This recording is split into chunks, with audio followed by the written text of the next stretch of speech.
Broadcasting live from the Newsmax studio in New York City, here is Steve Malzberg. Flash forward to May of 2012. The Senate holds a hearing. The Senate holds a hearing on the problematic ridiculously long waits for care at VA facilities. Listen to this witness.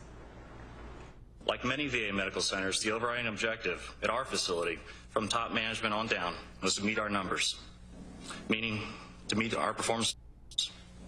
The goal was to see as many veterans as possible, but not necessarily to provide them the treatment they needed. Democratic Senator Patty Murray followed up that hearing with a bill, specifically calling for policy changes to address how VA employees were playing games with the wait lists. It passed. President Obama signed it. Seemingly nothing happened. Well, he says he has a pen. He didn't say he's going to know what he's using it for. I guess we have to parse the words. Welcome back, folks. And joining us now is Johnathan T. Gilliam, president of United States Continue Services, LLC, and a former U.S. Navy SEAL and special FBI agent.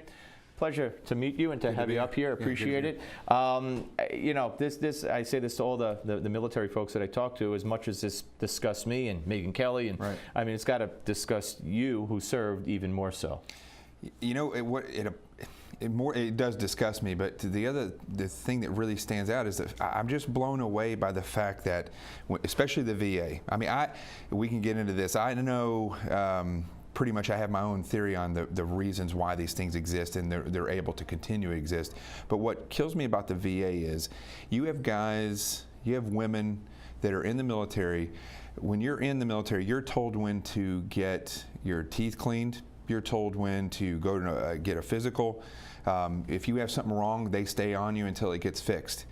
You take those same people, they leave the military. The day they get out, they go check in with the VA. That system doesn't exist in the VA. These are individuals who are going to have insurance through the VA for the rest of their life. Why aren't they, you know, treated the same way? Yeah, if they did that, managed it the same way, you'd have none of these problems. Or why aren't they given a card that says you can go to any doctor you want to go to? Why do they have to go to the VA? There's two things they could do. One is fix the system where it works smoother. Yeah. The other one is when it gets overlogged, take them and let them go to see another. What's the difference? These people, they earn the right to have their health care. Absolutely. And you know, I was unaware of that bill until Megyn Kelly brought it to everyone's attention. But the President of the United States, who claims he found out about this on CNN a few weeks ago, he should not be unaware of that bill. He's the President of the United States. He signed it. Anybody who served in the military is going to know how bad the VA system is, which is the issue I have with some of these presidents that come in or have not been in the military before, and they're commander-in-chief.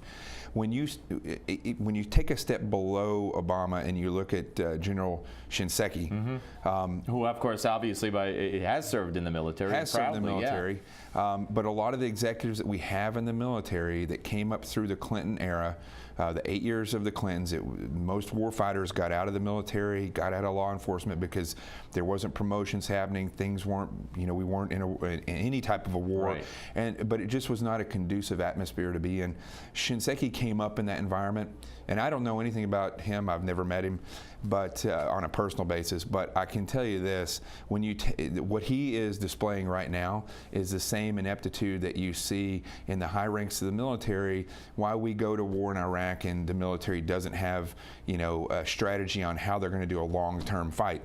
It's the same thing that you have here, and in the end with President Bush, the same thing that kind of injured him, which was these individuals that didn't have a plan.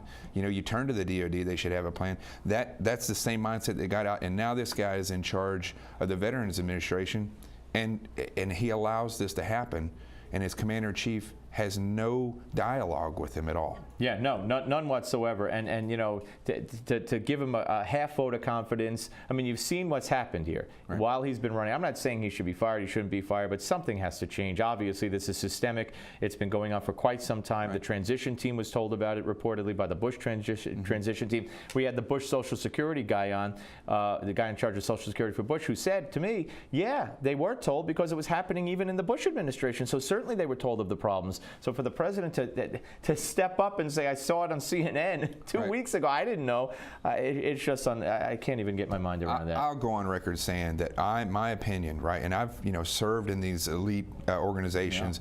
I've seen what the concentration on numbers as your main goal does, and I think the general should either step down, be fired, and then the people that are under him that allowed this to happen, they should go to a court of law, just like if it was a regular hospital and they did this.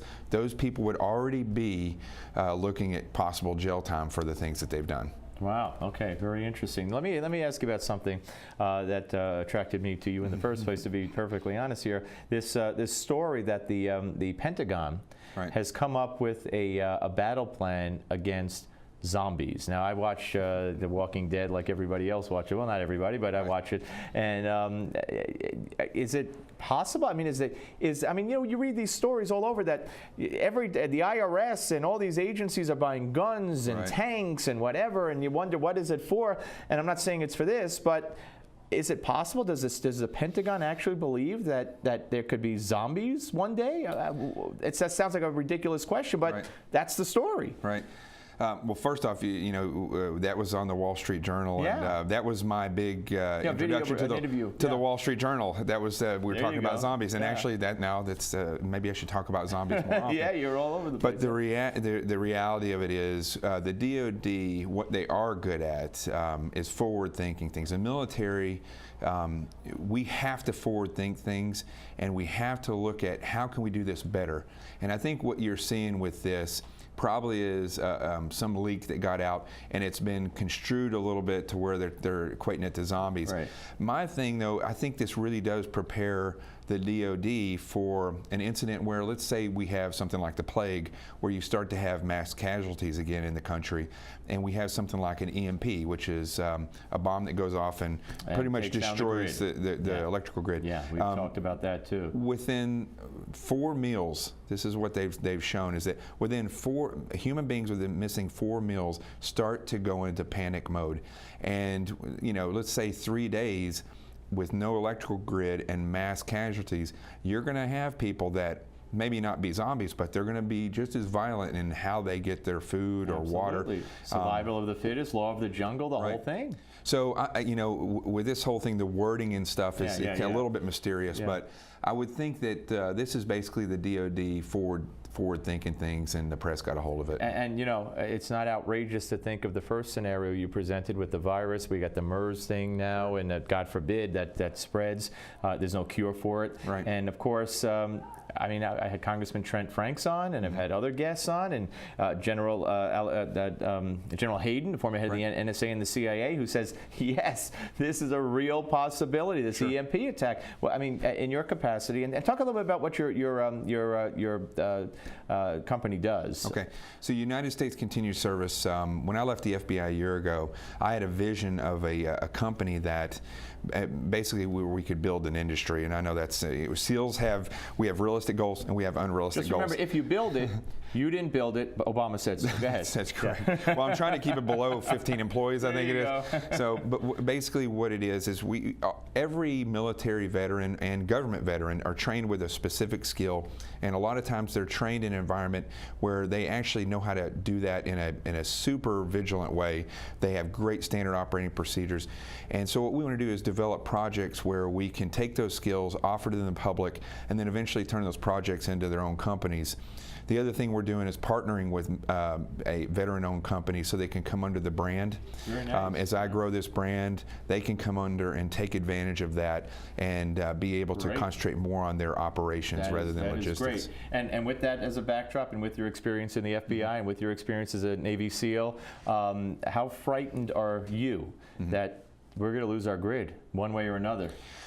Well, I do think that it's kind of like an asteroid or a hit from an asteroid or meteorite. I can't remember the difference between the two, but I think we're definitely going to have problems with this with our grid as it gets older. Same with bridges and roads; they're going to deteriorate, and that alone is going to cause issues because as we saw here when it went down several years ago, it can cause major issues. And then you got EMP, you got cyber attack, you got vandalism. When you add that in, and everybody has to remember, terrorism is like whack-a-mole. Wherever it raises its head in the world, we have to go and fight that, because eventually it's going to come here.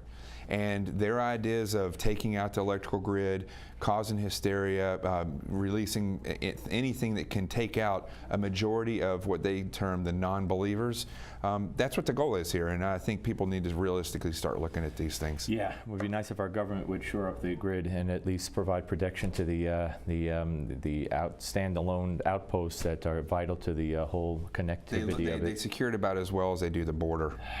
Not good. Great to talk to you. Thanks for coming up. Really appreciate it. Here when you need me. All right, folks. Johnathan Gilliam, president of United States Continue Services, LLC. Well, you know what's coming up next. It's going to be Gimme 5, and I promise you, you're going to want to see this one. Memorial Day weekend coming up, so you want to get all the Gimme 5s you can. Monday we'll have a best of, I could tell you that now. And keep it right here on the Steve Malzberg Show on Newsmax Television. Thank you. Appreciate it very much.